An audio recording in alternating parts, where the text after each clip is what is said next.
সকালের চাঁদ দেখা গেছে। কাল ঈদ প্রস্তুতি জাতীয় ঈদগাহ, বৃষ্টি না হওয়ার পূর্বাভাস। ট্রেনের ঝুঁকি নিয়ে বাড়ি ফেরা, সদরঘাটে যাত্রী চাপ বাড়লেও দুর্ভোগ নেই। প্রধান উপদেষ্টার চীন সফর সফল, তিস্তা নিয়ে ইতিবাচক আগ্রহ দেখিয়েছে বেইজিং। হাসিনাকে ভারতে রেখে নির্বাচন পেছালো সংকট, আরো গভীর হবে মন্তব্য ফখরুলের। এবং যন্ত্রপাতির অভাবে মিয়ানমারে ব্যাহত হচ্ছে উদ্ধার কাজ, ত্রাণ সহায়তা পাঠালো বাংলাদেশ।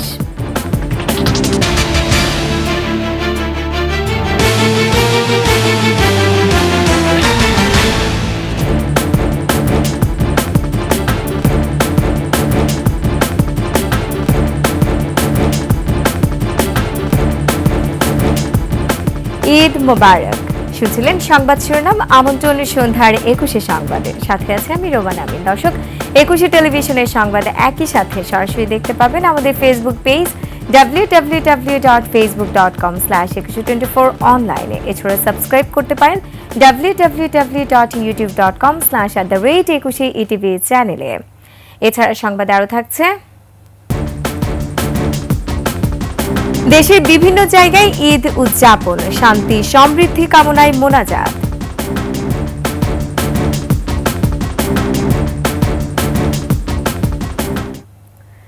পবিত্র শাওয়াল মাসের চাঁদ দেখা গেছে। কাল ঈদ উল ফিতর, জামাতের জন্য প্রস্তুত জাতীয় ঈদগাহ। সেখানে এবার জামাত আদায় করবেন 35,000 মুসল্লি। আর এই স্থাপনা ঘিরে নেওয়া হয়েছে 5 স্তরের নিরাপত্তা। সব মিলিয়ে এবারে ঈদ জামাত ঘিরে কোনো নিরাপত্তার ঝুঁকি নেই বলে নিশ্চিত করেছে আইন শৃঙ্খলা রক্ষাকারী বাহিনী। আরো জানাচ্ছেন দীপু শিকদার। জাতীয় ঈদগাহ, যেখানে প্রতি বছরের মতো এবারও হবে দেশের প্রধান ঈদ জামাত। এখানে সব মিলিয়ে 35,000 মুসল্লি ঈদের জামাত আদায় করবেন। এই আয়োজন ঘিরে সকল প্রস্তুতি প্রায় শেষ। জাতীয় ঈদগাহ পরিদর্শনে এসে স্বরাষ্ট্র উপদেষ্টা বলেন, ঈদ জামাত ঘিরে নিরাপত্তার ঝুঁকি নেই। আমাদের নিরাপত্তার কোনো অভাব নেই এবং কোনো নাশকতা হওয়ার কোনো আশঙ্কা নেই। যদি কোনো ধরনের কোনো সংবাদ আপনারা পান, আপনারা আমাদের জানাবেন। পুলিশ জানায় 100 সিসিটিভি ক্যামেরায় পর্যবেক্ষণ করা হবে জাতীয় ঈদগাহর পুরো এলাকা। জাতীয় ঈদগাহ ময়দানের ঈদের জামাতে 5 স্তর নিরাপত্তা বলয় তৈরি করা হবে। প্রবেশ গেটসমূহে তল্লাশির জন্য আর্চওয়ে ও মেটাল ডিটেক্টর থাকবে। পুরো জাতীয় ঈদগাহ ময়দান সহ আশপাশ এলাকা সিসিটিভি আওতামুক্ত থাকবে। না, কোনো ঝুঁকি নেই, কোনো ঝুঁকি নেই। পুলিশের পাশাপাশি র্যাবের পক্ষ থেকেও নেওয়া হয়েছে নিরাপত্তা ব্যবস্থা। থাকবে ডগ স্কোয়াড। কেন্দ্রীয় ঈদগাহ সহ সারা বাংলাদেশের যত বড় বড় ঈদগাহ আছে, এটি আপনার বিভাগীয় শহর, জেলা পর্যায়ে এবং উপজেলা পর্যায়েও আমাদের নিরাপত্তা বলয় থাকবে, যাতে নিরাপত্তার সাথে মুসল্লিরা ঈদের জামাতে ঈদের নামাজ আদায় করতে পারেন।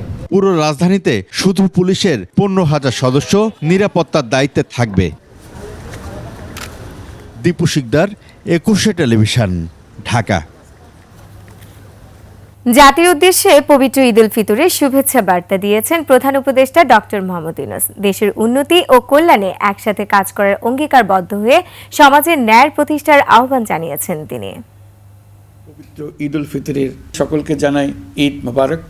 ঈদে পরিবার পরিজন নিয়ে নির্বিঘ্নে ও আনন্দ সহকারে নিজ নিজ বাড়ি যাবেন, আত্মীয় স্বজনের কবর জিয়ারত করবেন, গরিব পরিবারের খোঁজখবর নেবেন, তাদের ভবিষ্যৎ ভালো করার জন্য চিন্তাভাবনা করবেন, আপনার সন্তানদের সঙ্গে তাদের পরিচয় করিয়ে দেবেন, এই কামনা করছি।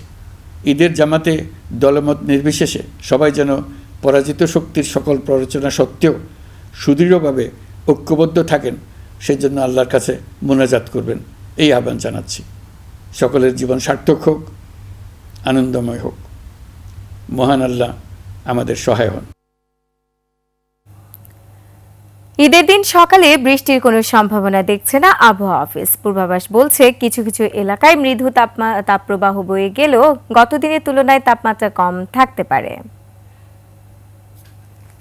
প্রবাহ থাকার সম্ভাবনা আছে, তবে কিছু কিছু জায়গা থেকে কমার সম্ভাবনা রয়েছে এবং এই তাপমাত্রা যে হালকা থেকে মাঝারি ধরনের তাপপ্রবাহ ও আপাতত বৃষ্টির সম্ভাবনা নাই বললেই চলে। আকাশ আংশিক মেঘলা থাকতে পারে। ঢাকা উত্তর সিটি এলাকায় ঈদ উল ফিতরের প্রধান জামাত হবে আগারগাঁওয়ে। মুসল্লিদের নিরাপত্তায় নেওয়া হয়েছে পর্যাপ্ত ব্যবস্থা। উৎসবমুখর পরিবেশে আনন্দ উদযাপনে সবাইকে আমন্ত্রণ জানিয়েছেন ঢাকা উত্তর সিটির প্রশাসক। মানিক শিকদারের রিপোর্ট। 400 বছরের ঢাকার ইতিহাস তুলে ধরতে ঈদ আনন্দে যোগ হচ্ছে নতুন আয়োজন। প্রথমবারের মতো লাখো মুসল্লি একসাথে ঈদের নামাজ আদায় করবেন আগারগাঁওয়ে পুরাতন বাণিজ্য মেলা মাঠে। ঢাকা উত্তর সিটি কর্পোরেশনের প্রশাসক আগারগাঁও মাঠ পরিদর্শন শেষে জানান, ঈদ আনন্দে ঢাকাবাসীর ইতিহাস ও ঐতিহ্য তুলে ধরা হবে। ঢাকার ঐতিহ্যের সাথে সংস্কৃতির সাথে সংশ্লিষ্ট আরও অনেক ধরনের পাপেট, মোগল চারুকলার সাথে সম্পৃক্ত যে ঈদের কার্ড, সেগুলো আমরা রাখবো। এখানে নাগরদোলা থাকবে, বাচ্চাদের খেলার আরও অনেক ব্যবস্থা থাকবে। ঈদের সেমাই আমাদের পক্ষ থেকে আমরা সেখানে খাওয়ানোর চেষ্টা করব। ঈদ মেলা ও আনন্দ মিছিল সফল করতে থাকবে কয়েক স্তরের নিরাপত্তা বলয়। এই মিছিলটি প্রদক্ষিণ করে সংসদ ভবনে গিয়ে শেষ হবে এবং সংসদ ভবনে আমরা একটি ছোট সাংস্কৃতিক অনুষ্ঠান করব। বিভিন্ন স্তরের নিরাপত্তা যা বাহিনী আছেন তারা অলরেডি ডিপ্লয় হয়েছেন, বাকি গত এক সপ্তাহ ধরে। সকাল 8:30টায় একমাত্র ঈদের জামাত অনুষ্ঠিত হবে আগারগাঁওয়ের পুরাতন বাণিজ্য মেলা মাঠে। সকলের পার্টিসিপেশনের যে পরিবেশ, যে অ্যাটমসফিয়ার, সেটাও আমরা মাথায় রেখেছি। মানিক শিকদার, 21 টেলিভিশন, ঢাকা। অন্য প্রসঙ্গ, একটি দলের যারা কলকাতায় পালিয়ে গেছে তারা সবাই অপরাধী। তাদের কেউ ফাঁকা ঢাকায় নাশকতা তৈরির চেষ্টা করলে আইনশৃঙ্খলা বাহিনী কঠোর ব্যবস্থা নেবে বলে জানিয়েছেন স্বরাষ্ট্র উপদেষ্টা জাহাঙ্গীর আলম চৌধুরী। কলকাতায় কারা আছে? কলকাতায় যারা এই গুলি করে তো ক্রিমিনালরা তো সব সময় এই জিনিস ব্যবহৃত চিন্তা করবে। তা আমরা এই ক্রিমিনালদের এগেইনস্টে কী ধরনের ব্যবস্থা নেওয়া যায়, আমরা সেই ধরনের ব্যবস্থা নিব। ঈদ যাত্রায় ঝুঁকি নিয়ে ট্রেনে যাচ্ছেন অনেকে। সদরঘাটে ভিড় বাড়লেও নৌপথে এখন পর্যন্ত স্বস্তি নিয়েই যাচ্ছেন যাত্রীরা। তবে বাস টার্মিনালগুলোতে নেই ভিড়। স্বরাষ্ট্র উপদেষ্টা বলেছেন, সরকারের আন্তরিক প্রচেষ্টায় এবারে ঈদ যাত্রা স্বস্তির হয়েছে। মোবাইল সিম মোবিলিটির তথ্য বলছে প্রায় 41 লাখ মানুষ ঢাকা ছেড়েছে। দর্শক, এরশাদ আলীর ক্যামেরায় বিস্তারিত জানাচ্ছেন মাহতাব মিনহাজ।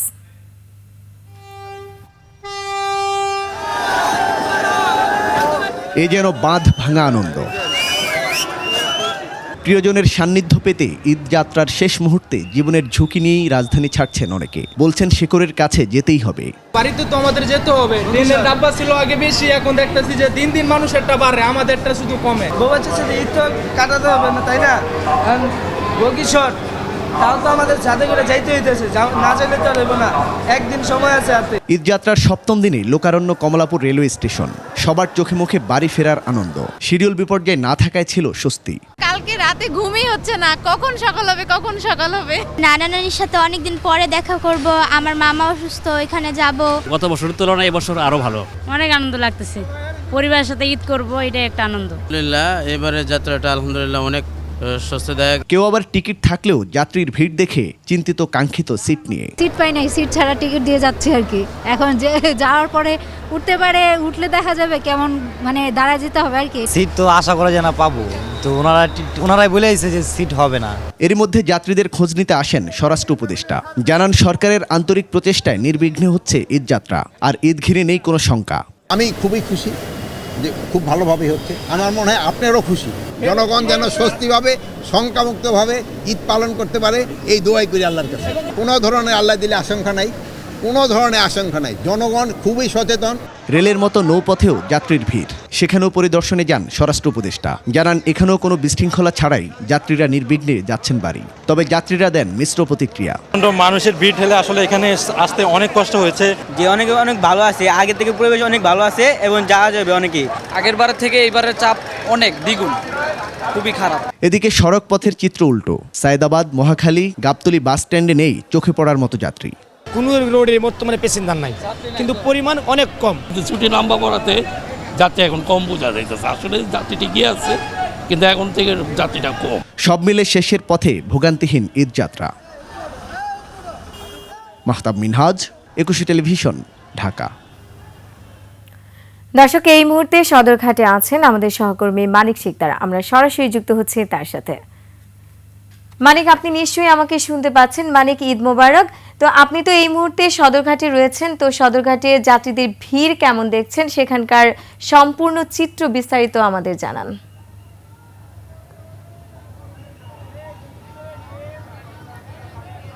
রোমানা আছে চাঁদ রাত, এবং চাঁদ রাতে আপনাকে এবং দর্শকদেরকেও ঈদ মোবারক জানাচ্ছি। আপনি জানেন যে সদরঘাটে একটা চিরচেনা চিত্র আমরা দেখতে পাই, যে ঈদের চাঁদ রাতে অসংখ্য মানুষ নারীর টানে আসলে বাড়ি ফিরেন। এবারও সেটার আসলে ব্যতিক্রম হয়নি। আমরা যদি দেখাই, এই মুহূর্তে আপনি দেখতেই পাচ্ছেন যে সদরঘাট এলাকায় প্রচুর লঞ্চ কিন্তু একটার পর একটা ছেড়ে যাচ্ছে। বিশেষ করে ঝালকাঠি, বরগুনা, পিরোজপুর, পটুয়াখালী, বরিশাল, চাঁদপুর সহ দেশের দক্ষিণাঞ্চলের যে জেলাগুলো আছে সেই জেলাতে লঞ্চগুলো একের পর এক ছেড়ে যাচ্ছে এবং অসংখ্য যাত্রী। আমরা যেটা জানি যে পদ্মা সেতু হওয়ার পরে লঞ্চে যাত্রী সংখ্যা কিছুটা কমে গেছে, কিন্তু এখনও অসংখ্য যাত্রী কিন্তু এই লঞ্চ জার্নিটা আসলে তারা ব্যবহার করছেন। ঈদ আনন্দে পরিবার পরিজনের সাথে ঈদ করার জন্য লঞ্চে যাচ্ছেন। লঞ্চে আরেকটি বিষয় যেটা হচ্ছে আরামদায়ক একটি যাত্রা থাকে, যার কারণে লঞ্চের প্রতি সাধারণ মানুষের আগ্রহ কিন্তু এখনও বেশি। এবং আপনি দেখতেই পাচ্ছেন আমরা বেশ কয়েকটি লঞ্চে এমভি সম্রাটে কিছুক্ষণ পর এই লঞ্চটি ছেড়ে যাবে এবং প্রচুর যাত্রী কিন্তু উঠছেন। যাত্রীদের কাছ থেকে যেটা আমরা কথা বলে জানতে পেরেছি, তারা যেটা বলছেন যে এবার আসলে যে যাত্রাটা, ঈদ যাত্রাটা অনেকটাই নির্বিঘ্ন এবং শান্তিপূর্ণভাবে তারা যেতে পারছেন। বিশেষ করে লঞ্চ পথে বা নদী পথে যারা যাচ্ছেন তাদেরও খুব একটা দুর্ভোগ পোহাতে হচ্ছে না। তবে কিছু কিছু ক্ষেত্রে বাড়তি ভাড়ার একটা বিষয় তারা অভিযোগ করেছেন, কিন্তু সেটাও অন্যান্য বারের তুলনায় এবার সেরকম নয়। আমরা যদি এই মুহূর্তে আমাদের সাথে একজন যাত্রী আছে, আমরা একটু যাত্রীর সাথে একটু কথা বলতে চাই যে আপনি কোথায় যাচ্ছেন এবং যাত্রাটা কেমন হচ্ছে যদি একটু বলতেন। লঞ্চ যাত্রা বরাবরই ভালো, এটার উপরে এটা আমাদের পুরানো ঐতিহ্য। আমরা চেষ্টা করি বরিশালের ঐতিহ্য আমরা ধরে রাখতে চাই লঞ্চ যাত্রার মাধ্যমে, এবং আমরা অনেক আনন্দিত লঞ্চ যাত্রায় এবং খুবই আরামদায়ক। ধন্যবাদ। যেটা বলছিলেন যে লঞ্চ যাত্রা এখনও তাদের কাছে একটা ঐতিহ্য এবং আরামদায়ক একটা যাত্রা, সেই কারণে লঞ্চের এই যাত্রাটা বেছে নিয়েছেন। এছাড়া যদি আইনশৃঙ্খলা পরিস্থিতির কথা আমরা বলি, তাহলে আমরা দেখব যে যথেষ্ট পরিমাণে আইনশৃঙ্খলা বাহিনী এখানে নিয়োগ করা আছে এবং এখন পর্যন্ত সব কিছু সুষ্ঠুভাবে পরিচালিত হচ্ছে বলে জানালেন যাত্রীরা। তো রোমানা, এই ছিল আমার কাছে এখানে থাকা সর্বশেষ তথ্য। মানিক, আপনাকে ধন্যবাদ জানাচ্ছি। একই সাথে আপনার মাধ্যমে সবাইকে আবারও ঈদ মোবারক। দর্শক, এতক্ষণ সদরঘাট থেকে যাত্রীদের ঈদ উপলক্ষে, নারীর টানে বাড়ি ফেরা উপলক্ষে সদরঘাট থেকে বিস্তারিত জানাচ্ছিলেন আমাদের সহকর্মী মানিক শিকদার। চলে যাচ্ছি অন্যান্য প্রসঙ্গে। লন্ডনের কিংস্টন এলাকার কিংস মেডাউ স্টেডিয়ামে জামাতে ঈদের নামাজ আদায় করেছেন বিএনপির ভারপ্রাপ্ত চেয়ারম্যান তারেক রহমান। তার সাথে ঈদের জামাত আদায় করেন যুক্তরাজ্য বিএনপি ও অঙ্গ সংগঠনের নেতাকর্মীরা। বিস্তারিত নাইম আহমেদের ডেস্ক রিপোর্টে। প্রায় এক দশক পর মা খালেদা জিয়ার সঙ্গে ঈদ করার সুযোগ পেলেন তারেক রহমান। পশ্চিম লন্ডনে সবচেয়ে বড় খোলা মাঠের ঈদের নামাজে অংশ নিতে সকাল 9টার দিকে আসেন তারেক রহমান। তার সাথে ছিলেন বেগম জিয়ার ব্যক্তিগত চিকিৎসক doctor A Z M Zahid Hossain, যুক্তরাজ্য বিএনপি সভাপতি এম এ মালেক, সাধারণ সম্পাদক কয়সর এম আহমেদ, জিয়াউর রহমান ফাউন্ডেশনের ইউরোপের সমন্বয়ক কামাল উদ্দিন সহ অন্যান্যরা। নামাজের পর তারেক রহমান লন্ডনের বিভিন্ন এলাকা থেকে আসা কমিউনিটি ও বিএনপি নেতাদের সাথে শুভেচ্ছা বিনিময় করেন। নাইম আহমেদ, 21 টেলিভিশন। প্রধান উপদেষ্টা প্রফেসর ডক্টর মোহাম্মদ ইউনূসের সাথে সৌজন্য সাক্ষাৎ করেছেন সেনাবাহিনী প্রধান জেনারেল ওয়াকারুজ্জামান। রাষ্ট্রীয় অতিথি ভবন যমুনায় এই সাক্ষাতে সেনা প্রধান আসন্ন ঈদে দেশের সার্বিক নিরাপত্তা নিশ্চিতে সেনাবাহিনী নেওয়া পদক্ষেপ, লঞ্চ টার্মিনাল, ট্রেন স্টেশন ও বাস স্ট্যান্ডগুলোতে নিরাপত্তা নিশ্চিত সহ সেনাবাহিনীর চলমান কার্যক্রম সম্পর্কে প্রধান উপদেষ্টাকে অবহিত করেন। প্রধান উপদেষ্টাকে ঈদ শুভেচ্ছা জানান। এ সময় প্রধান উপদেষ্টা সেনাবাহিনীর ভূমিকা ও পেশাদারিত্বের প্রশংসা করেন এবং ভবিষ্যৎ কার্যক্রমে সেনাবাহিনীকে প্রয়োজনীয় দিক নির্দেশনা প্রদান করেন। তিনি বলেন, সেনাবাহিনী দেশের সার্বভৌমত্ব ও নিরাপত্তা নিশ্চিতে পেশাদারিত্ব ও নিষ্ঠার সঙ্গে দায়িত্ব পালন অব্যাহত রাখবে। প্রধান উপদেষ্টার চীন সফরে তিস্তা প্রকল্প নিয়ে ইতিবাচক প্রতিক্রিয়া দেখিয়েছে বেজিং। প্রধান উপদেষ্টার উচ্চ পর্যায়ের প্রতিনিধি ডক্টর খলিলুর রহমান জানিয়েছেন, থাইল্যান্ডের বিমস্টেক সম্মেলনে রোহিঙ্গা প্রত্যাবাসন ইস্যুটি নেই বলে আলোচনারও সুযোগ নেই, তবে সাইডলাইন বৈঠকে বিষয়টি উঠতে পারে। বিস্তারিত আকবর হোসেন সুমনের রিপোর্টে। টেকসই অবকাঠামো ও জ্বালানি, প্রযুক্তি ও বিনিয়োগ, পানি ব্যবস্থাপনা সহ পারস্পরিক সহযোগিতায় চীনের আশ্বাস নিয়ে 4 দিনের সফর শেষে দেশে ফিরেছেন প্রধান উপদেষ্টা ডক্টর মোহাম্মদ ইউনূস। ঐতিহাসিক এই সফরের অর্জন ও সম্ভাবনা নিয়ে সংবাদ সম্মেলনে প্রধান উপদেষ্টার প্রতিনিধি জানান, আগামী কয়েক দশকে দুই দেশের সম্পর্ক শক্তিশালী পাটাতনে দাঁড় করিয়েছেন দুই নেতা। আগামী 50 বছরে বাংলাদেশের পানির যে চাহিদা এবং সেই চাহিদা পূরণের কী উপায় হতে পারে সেই নিয়ে বিশদ আলোচনা করেছেন। চীনা পক্ষ তাতে আমাদেরকে সব ধরনের সহযোগিতার প্রতিশ্রুতি দান করেছেন।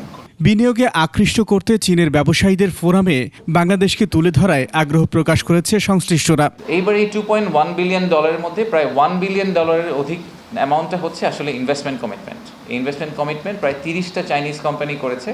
এবং 30টা চাইনিজ কোম্পানি করেছে মূলত আমাদের যে আনোয়ারাতে একটা Chinese economic and industrial zone নিয়ে আমরা কাজ করছি, সেটার উপর বেসিস করে প্রায় 800 একর জমির উপরে একটা চাইনিজ ইকোনমিক ইন্ডাস্ট্রিয়াল জোন নিয়ে কাজ হচ্ছে। রোহিঙ্গা প্রত্যাবাসন ইস্যু ও তিস্তার পানি ব্যবস্থাপনায় চীনের ইতিবাচক সহযোগিতার আশ্বাস পেয়েছে বাংলাদেশ।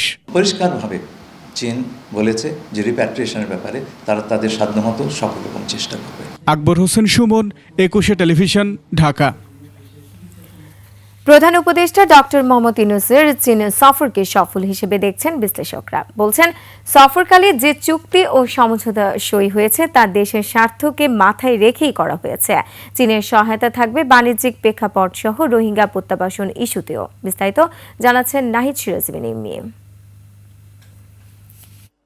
চীনে 4 দিনের সফর শেষে শনিবার দেশে ফিরেছেন অন্তর্বর্তী সরকার প্রধান ডক্টর মোহাম্মদ ইউনূস। সফরে বেশ কয়েকটি অনুষ্ঠানে যোগদান ছাড়াও সাক্ষাৎ করেন চীনের প্রেসিডেন্ট শি জিনপিং এর সাথে। সই হয় 1 চুক্তি ও 8 সমঝোতা স্মারক। প্রতিশ্রুতি মিলেছে $210 কোটি বিনিয়োগ, ঋণ ও অনুদানের।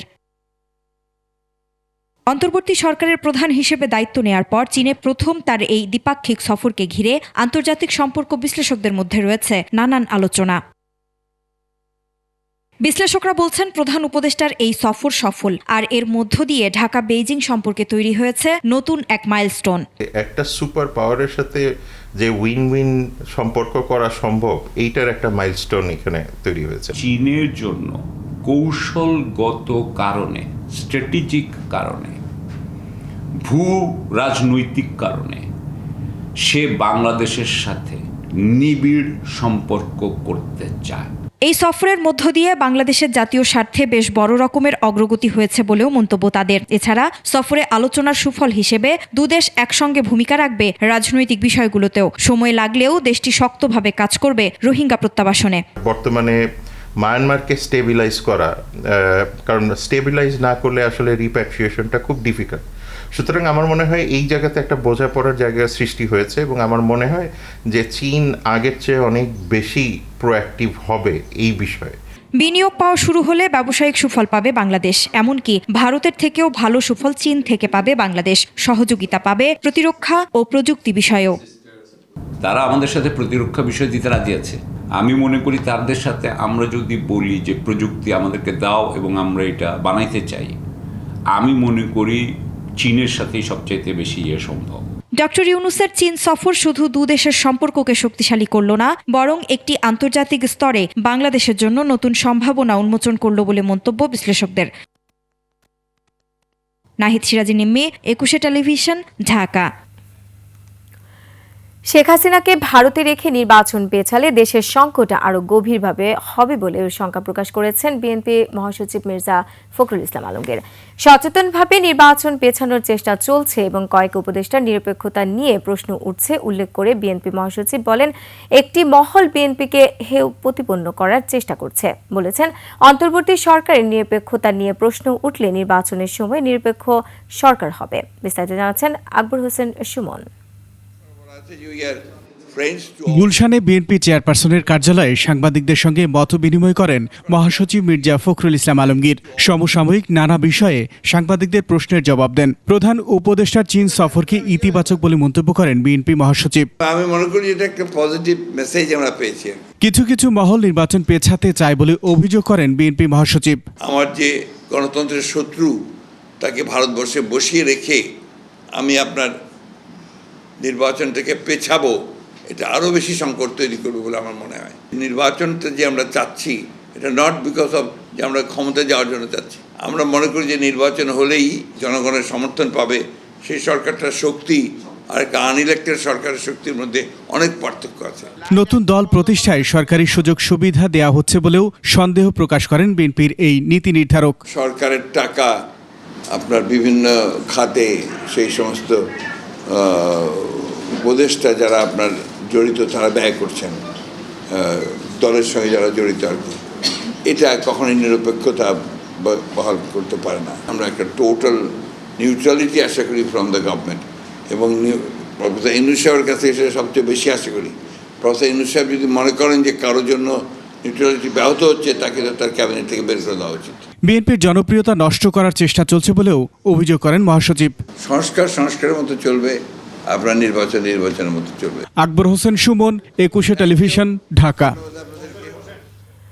নাটোরে দ্বাদশ জাতীয় সংসদ নির্বাচনে ব্যালট পেপার উদ্ধারের ঘটনায় জড়িতদের আইনের আওতায় আনা হবে বলে জানিয়েছেন নির্বাচন সংস্কার কমিটির প্রধান বদিউল আলম মজুমদার।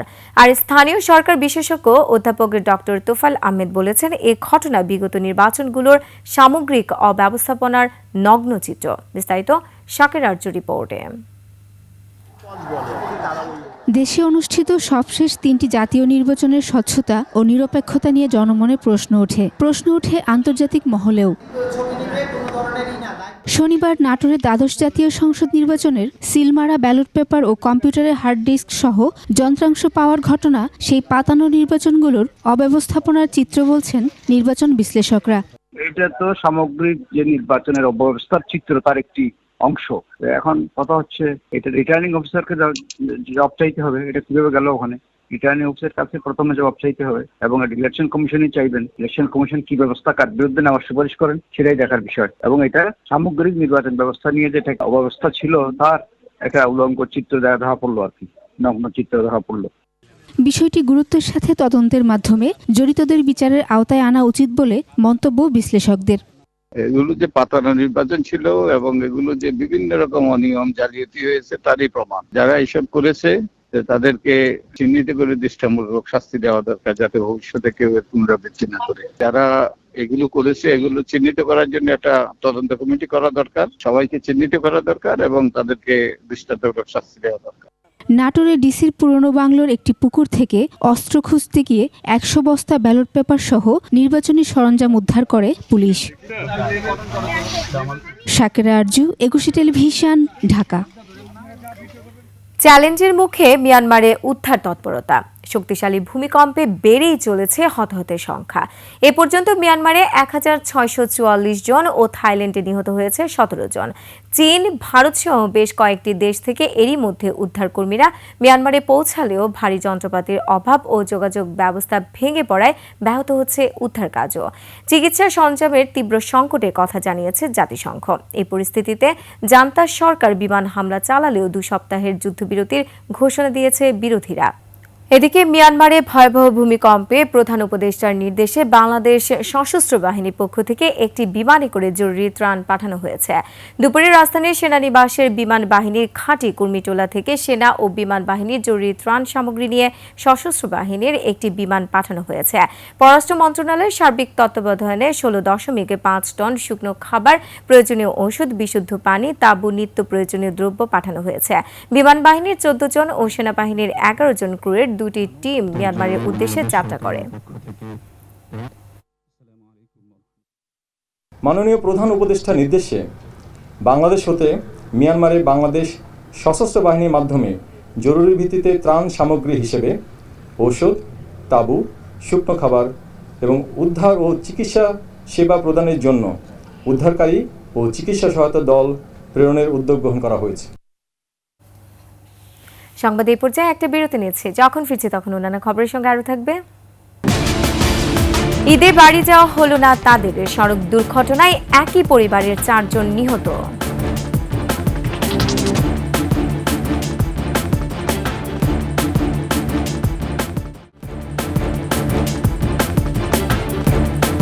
বিরতির পর আবার আমন্ত্রণ সন্ধ্যার 21 সংবাদে। ময়মনসিংহের গৌরীপুরে বাস ইজি বাইক সংঘর্ষে একই পরিবারের 4 জন নিহত হয়েছে, আহত হয়েছে 2 জন। সকালে ময়মনসিংহ কিশোরগঞ্জ রুটের গৌরীপুরের বৈশাখী মোড় এলাকায় এই দুর্ঘটনা ঘটে। নিহতরা হচ্ছেন ভাগনামারি এলাকার কুলসুম, তার মেয়ে দিলরুবা ও তার 2 মেয়ে রীতি ও প্রীতি। পুলিশে জানায় কিশোরগঞ্জ থেকে ময়মনসিংহ ছেড়ে আসা যাত্রীবাহী বাস এবং বিপরীত দিক থেকে আসা ব্যাটারি চালিত ইজি বাইকের সাথে সংঘর্ষ হয়। এতে ঘটনাস্থলেই 3 জন মারা যায়। আহত 3 জনকে হাসপাতালে আনা হলে আরো একজনের মৃত্যু হয়। স্বজনরা জানান, ঈদ করতে ময়মনসিংহ শহর থেকে গ্রামের বাড়িতে যাওয়ার পথে এই দুর্ঘটনা ঘটে।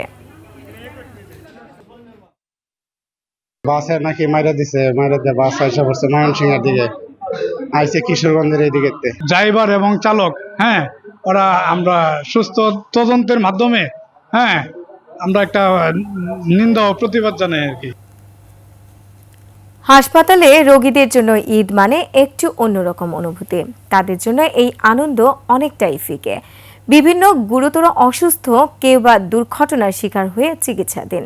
পরিবারের থেকে দূরে থেকে কেমন কাটবে তাদের ঈদ, কিংবা পাশেই বা থাকবেন কারা? দর্শক, মামুন মোল্লার ক্যামেরায় হাসপাতালের রোগীদের ঈদ নিয়ে বিস্তারিত জানাচ্ছেন সুমাইয়া খান। 14 বছর বয়সী গাজীপুরের আলামিন দেওয়ান 2টি কিডনি নষ্ট হয়ে হাসপাতালে ভর্তি, চিকিৎসার জন্য শয্যাশায়ী, কিন্তু উৎসবের আনন্দ ছুঁয়েছে তাকে। ঈদের সময়টায় হাসপাতালের পরিবেশটা কিছুটা অন্যরকম। রোগীদের মধ্যে ঈদের আনন্দ থাকলেও সেটি কষ্টের সঙ্গে মিশে আছে। বাংলাদেশ মেডিকেল বিশ্ববিদ্যালয়ে ভর্তি রোগীরা জানালেন তাদের অনুভূতির কথা। একটু খারাপ লাগতেছে, সবাই আনন্দ করতেছে বাসায়, আমিও তো যাই সুস্থ থাকলে থাকা পারতাম। অনেকেই পরিবারের সদস্যদের দেখতে পান না, তবে কিছু পরিবার হাসপাতালে এসেই প্রিয়জনের সঙ্গে ঈদ কাটান। আপনার রোগী হসপিটালাইজড, তখন তো আসলে এগুলি আপনার মধ্যে কাজ করবে না, কারণ রোজার মাসটা কীভাবে চলে গেলো এটা আমরা আসলে বুঝতে পারতেছি না। আর আগামীকালকে, আজকে চাঁদ রাত, কালকে ঈদ, এটা প্রতিবারের মতো তো অবশ্যই একরকম না। প্রতিটা বাবা মাই তো চায় যে সন্তানকে নিয়ে একটা সুন্দরভাবে ঈদ করার জন্য। আমাদের সেরকম একটা স্বপ্ন ছিল, কিন্তু মেয়ের অসুস্থতার কারণে আমাদের সেই স্বপ্ন আর নাই। হাসপাতাল কর্তৃপক্ষ সেবার পাশাপাশি রোগীদের জন্য রেখেছেন বিশেষ আয়োজন। ঈদের ছুটিতেও রয়েছে ইমার্জেন্সি টিমের ব্যবস্থা। রোগীদের সাথে ঈদ কাটানোটা আসলে একটা আলাদা রকম আনন্দ। এখন সেই ক্ষেত্রে যে কোনো সময় যে কোনো রোগী এসে ভর্তি হতে পারে, সেজন্য আমাদের সেট আপ আছে এবং আমরা 24 ঘন্টা কোনো না কোনো ডাক্তার এবং নার্স সব সময় থাকবো। এ ব্যাপারে একটা খুব ভালো রোস্টার আছে এবং আমরা সেটা মেনে চলছি সবাই।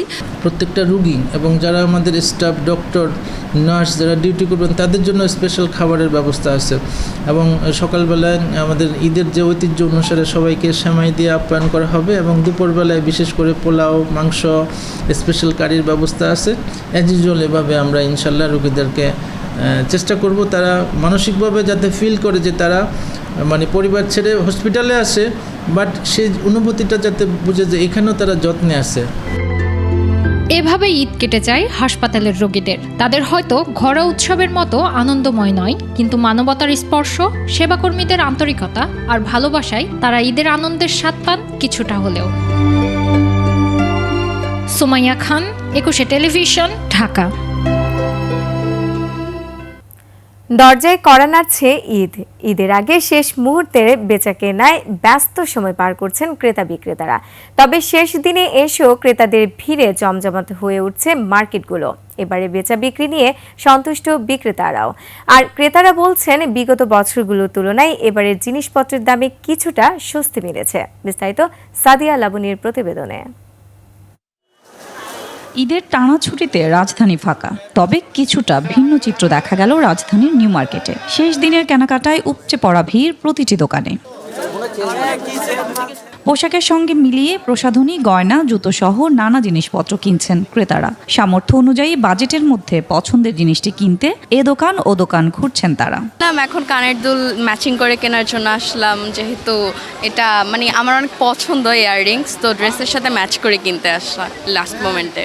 ভালো লাগছে, ঈদ তো আসছে, এখন তো ভালো লাগবেই। শেষ পর্যায়ে সব কিছু কেনাকাটা করতে এই দেখি পুরা মার্কেট কিছু করা হয় না, এই যে আজকে কিনতে আসলাম। আমার পছন্দ 3 পিস। আমার এখন গ্রাউন্ড টপস দেখতেছে, যেটা নিয়ে দেয়। মার্কেটের তুলনায় ফুটপাত থেকেই পছন্দের জামা কাপড় কিনছেন বেশিরভাগ ক্রেতা।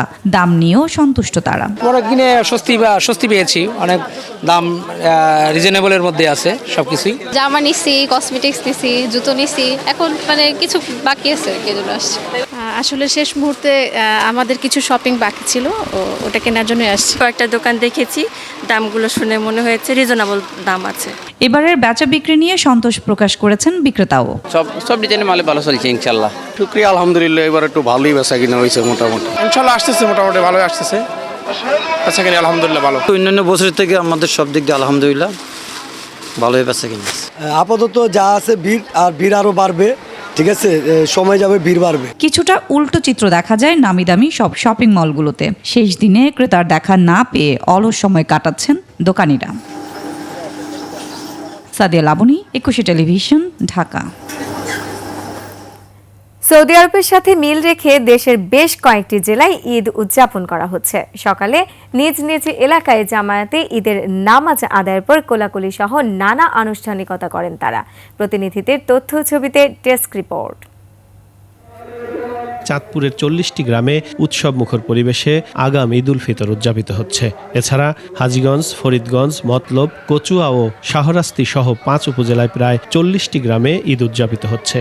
নির্ভরযোগ্য সূত্রে সেই সংবাদ পাওয়া গেলেই ঈদ রোজা পালন করতে হয়, সেটা সৌদি আরবেই হোক, কাতার, কুয়েত, আবুধাবি হোক। ঈদ উল ফিতর উদযাপন করছে মাদারীপুরের 25 গ্রামের মানুষ। সদর উপজেলার কলিকাপুর ইউনিয়নের তাল্লুক গ্রামের সরকারি প্রাথমিক বিদ্যালয় মাঠে সবচেয়ে বড় জামাত অনুষ্ঠিত হয়। ঈদ উল ফিতরের নামাজ আদায় করেছেন কুড়িগ্রামের 4টি উপজেলার কয়েকটি গ্রামের মুসল্লিরা। এছাড়া ফুলবাড়ি, রাজীবপুর ও চিলমারী উপজেলার 3টি গ্রামের বহু মানুষ ঈদের জামাত আদায় করেছেন। চট্টগ্রামের হাটহাজারী, সন্দ্বীপ, ফটিকছড়ি, বান্দরবনের লামা, আলীকদম, নাইক্ষ্যংছড়ি, কক্সবাজার সদর, টেকনাফ, মহেশখালী ও কুতুবদিয়ায় বেশ কয়েকটি গ্রামে মির্জাখিল দরবার শরীফের অনুসারীরা ঈদ উদযাপন করছেন। লক্ষ্মীপুরের রামগঞ্জ উপজেলার নোয়াগাঁও, জয়পুরা, বারোঘরিয়া ও কাঞ্চনপুর সহ 11টি গ্রামে ঈদ উল ফিতর উদযাপন করা হচ্ছে। মাসআলা চূড়ান্ত ফতুয়া অনুযায়ী সারা বিশ্বে একই দিন ঈদ রোজা পর্বাদি হওয়ার কথা। সারা বিশ্বের সাথে ঈদ উদযাপন করতে পেরে আমরা নিজেকে ধন্য মনে করছি। মৌলভীবাজারের সার্কিট হাউস এলাকায় গত 19 বছর ধরে আগাম ঈদ উদযাপিত হচ্ছে। সৌদির সাথে মিল রেখে রাজশাহীতে ঈদের জামাত অনুষ্ঠিত হয়। এদিকে টাঙ্গাইল, জামালপুর, পটুয়াখালী, ফরিদপুর, শরীয়তপুরের নড়িয়া, জাজিরা, ভেদরগঞ্জ, গোসাইরহাট সহ 30টি গ্রামে ঈদ উদযাপিত হচ্ছে। আমরা চাঁদ দেখি নাই, কিন্তু আমরা চাঁদ দেখার সংবাদ পাইছি। ঈদ মোবারক। সৌদির সাথে মিলিয়ে আমি এই প্রথমই বিশেষ করে এই জামাতে আমি শরীক হয়েছি। ফিরোজ হোসেন, 21 টেলিভিশন। আবার নিচ্ছি সংবাদ বিরতি। যখন ফিরছি তখন অন্যান্য খবরের সঙ্গে আর থাকবে। ঈদের দিনেও গাজায় ইসরায়েলি হামলা, শিশুসহ নিহত 5।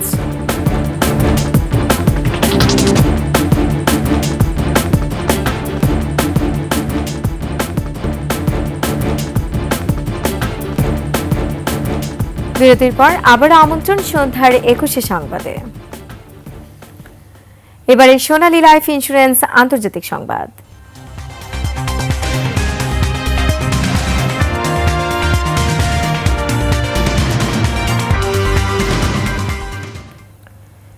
পবিত্র ঈদের দিনেও থামেনি ইসরায়েলি বাহিনীর বর্বরতা। ভোরে অবরুদ্ধে গাজা হামলা চালিয়েছে নেতানিয়াহু বাহিনী।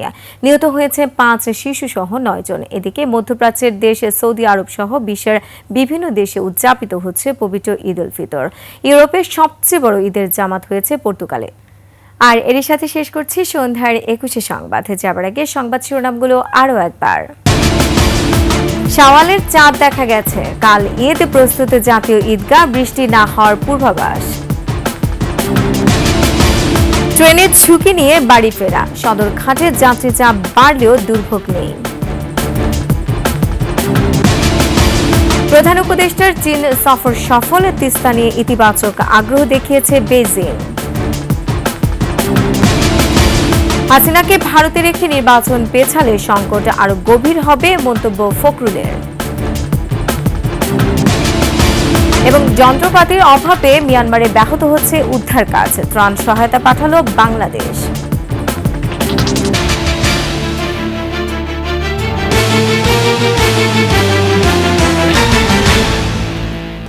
দর্শক, সর্বশেষ সংবাদ জানতে ডায়াল করুন 2021 নম্বর আর ভিজিট করুন 21-tv.com এই ওয়েবসাইটে। ফেসবুকে ভিজিট করতে পারেন www.facebook.com/2124 অনলাইনে। এছাড়া সাবস্ক্রাইব করতে পারেন www.youtube.com/21etv চ্যানেলে। এতক্ষণ সঙ্গে থাকার জন্য ধন্যবাদ। পরবর্তী সংবাদ রাত 9টায় দেখার আমন্ত্রণ রইল। 21-এর সাথেই থাকুন।